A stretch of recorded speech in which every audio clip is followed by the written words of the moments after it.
नमस्कार, मैं हूं रिकेश कुमार सिंह और आप देख रहे हैं न्यूज नशा।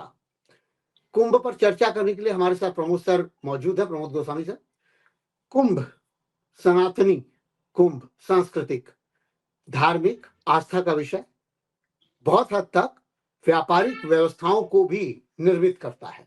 ये आज की व्यवस्था नहीं है, सैकड़ों वर्षों पुरानी व्यवस्था है। ये हर्षवर्धन काल से हम लोग सुनते आ रहे हैं, पढ़ते आ रहे हैं कि ये उस समय से चली आ रही है जब दान पुण्य ये सब करने के लिए या कल्पवास करने के लिए अपने जीवन काल में किए गए कर्मों को तिरोहित कर पुण्य कमाने का विषय बना करके वो व्यवस्था बनाई गई, जहां कुंभ में लोग अमृत पान करने के लिए जाते हैं। ये कुंभ की विशेषता है। और कुंभ में किसी को आमंत्रित नहीं किया जाता, ये मैं पहले भी कह चुका हूं। कुंभ एक धार्मिक आयोजन है जिसकी व्यवस्था सरकार हो, चाहे राजा हो, चाहे कोई भी रहा हो, उसको करनी होती थी, ताकि पूरे देश भर से जो भी लोग धार्मिक वृत्ति के लोग हैं, धार्मिक प्रवृत्ति के लोग हैं, वो वहां पहुंचे और जाकर अपनी आस्था की डुबकी उस संगम तट पर लगाएं। संगम गंगा, यमुना, सरस्वती जो विलुप्त प्राय है, जिसको हम कहते हैं कि वो विलुप्त है। बेसिकली मिथक ये है कि सरस्वती दिखती नहीं है, लेकिन सरस्वती है। गंगा, यमुना, सरस्वती, गोदावरी, ये सब आपने सुने होंगे, तमाम ऐसे श्लोक सुने होंगे जिनसे ये भाव उत्पन्न होता है कि हमारे यहाँ नदियों का क्या महत्व है। और मैं ये समझता हूं कि जो गंगा दोआब क्षेत्र है या गंगा यमुना दोआब का क्षेत्र है, उसकी महत्ता, उसकी इंपॉर्टेंस हर व्यक्ति इस बारे में जानता है वो कितना महत्वपूर्ण है। क्यों? क्योंकि एग्रीकल्चर, किसानी, कृषि इन्हीं क्षेत्रों में फली फूली और समाज की जो जनता है वहां जन्म लेकर विकसित हुई, एक बेहतर सभ्यता का निर्माण हुआ। उस सभ्यता के हिस्से में बहुत सारी तब्दीलियां आती गई, बहुत सारी बातें होती गई, धीरे धीरे चीजें क्रमवत बदलती गई। क्रमबद्ध तरीके से अगर देखा जाए तो विकास के मायनों में जहां जहां पर तकनीकी विशेषता का समागम होता गया, ये उस दिन की बात कर रहा हूं या उस समय की बात कर रहा हूं जब हम 21वीं शताब्दी में दौड़ रहे हैं और तेज दौड़ रहे हैं, जब हम चांद छूने की बात कर रहे हैं, चांद को भी धरोहर बनाने की बात हो रही है। ऐसी स्थिति में हम वहां बात कर रहे हैं कि गंगा यमुना दोआब क्षेत्र में मनाया जाने वाला महाकुंभ, जिसमें कम से कम 40 करोड़ लोग समागम के थ्रू आएंगे, अपने महत्व को, अपनी चीजों को दर्शाते हुए महाकुंभ के बारे में ये चर्चा हम करने जा रहे हैं। संदर्भ ये है कि तकनीकी का विकास होने के साथ साथ क्या धार्मिक आयोजनों पर किसी तरह का कोई ग्रहण लग रहा है, किसी तरह का कोई सवालिया निशान उठ रहा है। मैं इस ओर इंगित करना चाह रहा हूं कि बीते दिनों में महाकुंभ में जो चीज वायरल होनी चाहिए वो ना होकर के वो हो रही है जो नहीं होनी चाहिए।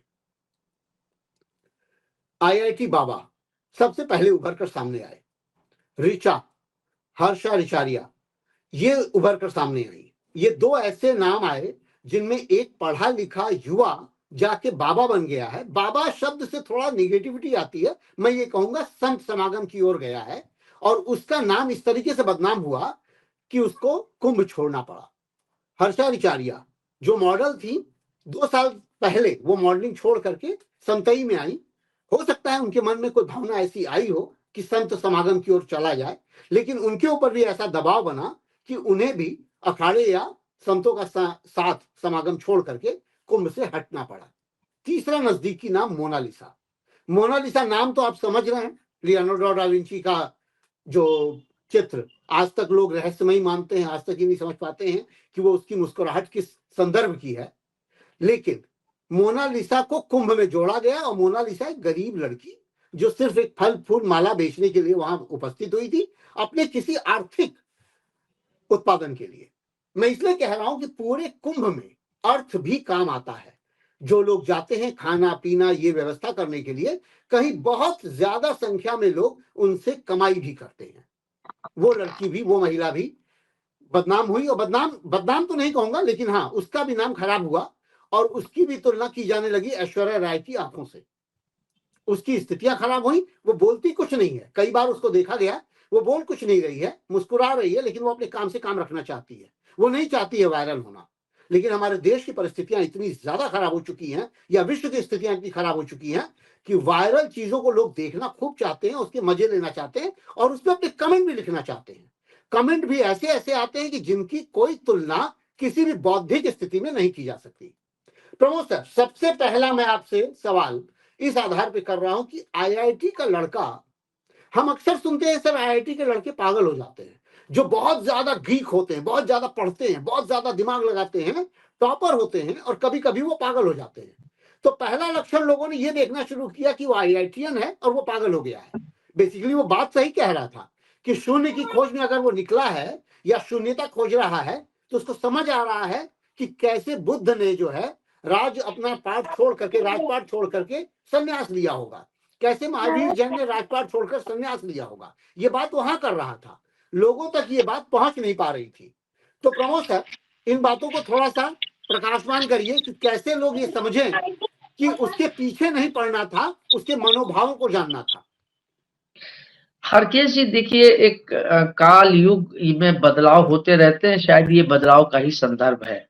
अब आप विवेकानंद जी को लीजिए, वो भी, उन्होंने भी शून्य पर कितना विदेशों में जाके उस पर उन्होंने एक अपने विचार और उसका एक साइंटिफिक आधार रखा। दिक्कत ये है कि उस समय चाहे बुद्ध जी को ले लीजिए, वो भी मतलब एक बड़े वहां से निकल के आए और वो एक सन्यास की तरफ आ गए, या धार्मिक उसमें जुड़ गए वो, या उससे ये कह लीजिए कि जो उनका एक वो था।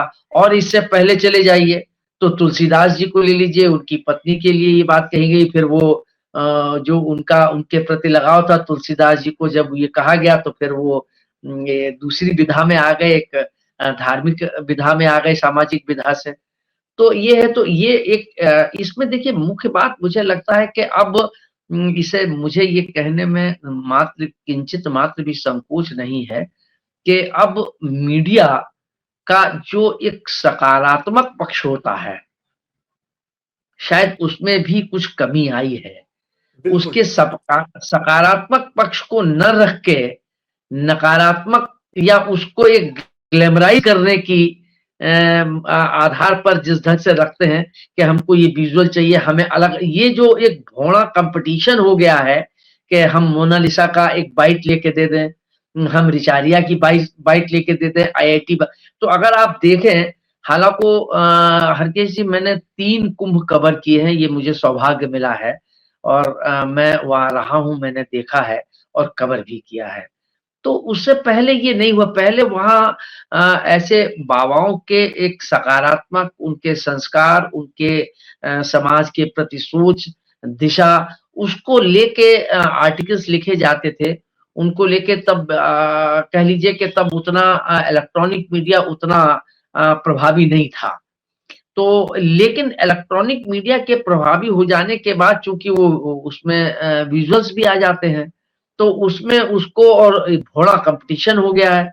तो वो जो मतलब उसमें जो सकारात्मक पक्ष है वो कहीं ना कहीं नेपथ्य में चले जाते हैं, और वो उसको एक ग्लैमर बनाने के लिए, एक लोगों के हम हमारा चैनल ज्यादा लोग देखें, और जो सोच भी बदली है भाई। अब सवाल चैनल का भी दोष नहीं है। मैं आपकी इस बात की तस्दीक इस आधार पे कर रहा हूं कि संसद भवन पर कुछ बच्चों ने जो हमले जैसी व्यवस्था की घटना की थी, उसमें एक पटाखे जैसा या स्प्रे, उसकी छीना झपटी कर रहे थे कुछ चैनल के लोग, सारे इलेक्ट्रॉनिक मीडिया के चैनल के लोग थे, और उसको वायरल इसलिए किया गया था कि हमारा चैनल जो है थोड़ा ज्यादा दिखे।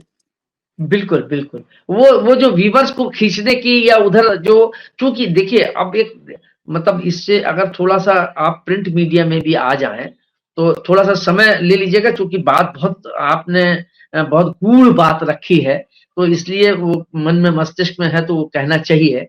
तो अगर आप इससे पहले आ जाएँ, प्रिंट मीडिया के समय में आ जाएँ और तब के अखबार देखें, तो उसमें 1 पेज या एक आधा पेज, उसमें हमारी भारतीय संस्कृति नहीं, वो चाहे मतलब इस्लाम की हो, चाहे वो हिंदू की हो, चाहे वो भागवत के प्रसंग हो, उसका एक उसमें समावेश होता था। उसके बाद वो चीजें खत्म हो गई, अब आपको देखने को नहीं मिलती हैं। इसके बाद अपराध में देख लीजिए तो अपराध का ऐसा हो गया कि पूरा अखबार अपराध से ही प्रदेश के भरा।